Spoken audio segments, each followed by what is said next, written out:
Hindi short hand की practice dictation 80 शब्द प्रति मिनट गति से डिक्टेशन 5 सेकंड में शुरू होगी। स्टार्ट।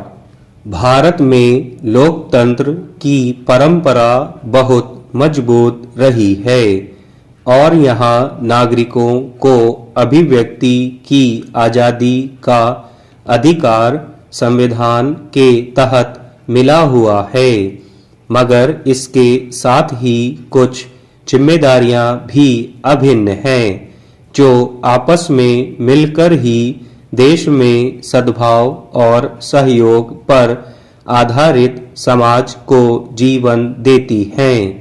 विडंबना यह है कि कई बार अभिव्यक्ति की आज़ादी पर पूर्वाग्रह और महज धारणा पर आधारित राय हावी दिखती है और इसे किसी व्यक्ति या समुदाय को कटघरे में खड़ा करने का औजार बना लिया जाता है।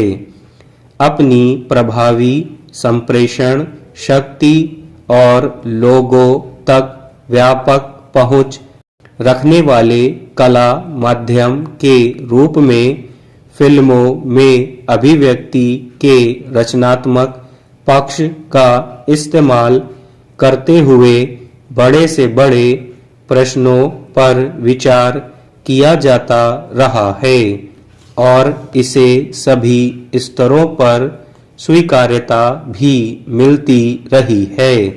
मगर अफसोस की बात यह भी है कि इसी सुविधा का कई बार गलत फायदा भी उठाया जाता है।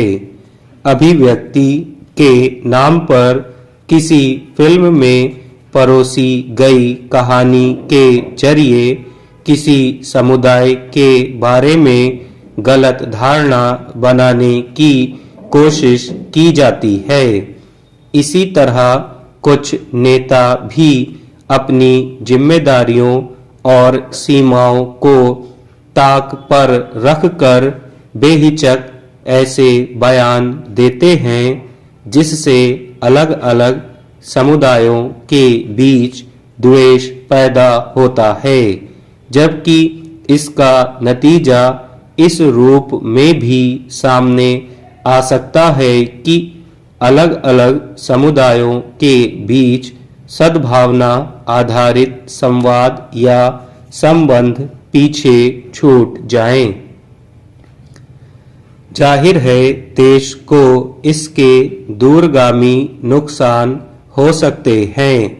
शायद यही वजह है कि हाल ही में अपने शीर्षक की वजह से विवाद के घेरे में आई एक फिल्म पर विचार करते हुए सुप्रीम कोर्ट ने स्पष्ट तौर पर कहा है कि राष्ट्रीय एकता और सामाजिक सद्भाव के लिए भाईचारा जरूरी है। इस मामले में न्यायमूर्ति उज्जल भुइयां ने अपने अलग फैसले में कहा कि सरकारी और गैर सरकारी सहित किसी भी जानी मानी हस्ती और खासतौर पर ऊंचे संवैधानिक पदों पर बैठे लोगों के लिए भाषण, मीम, कार्टून या दृश्य माध्यमों के जरिए किसी भी समुदाय को बदनाम करना, उस पर धर्म, जाति, भाषा या क्षेत्र के आधार पर निशाना साधना संविधान का उल्लंघन है।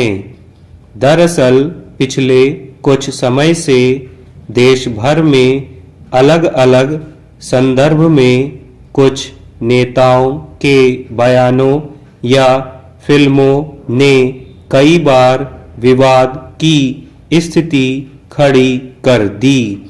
सार्वजनिक रूप से वैसी बातें करने में भी संकोच नहीं किया गया। जिसका कोई मजबूत आधार नहीं था, लेकिन उसने जनमानस के बीच राय बनाने में भूमिका निभाई। स्टॉप।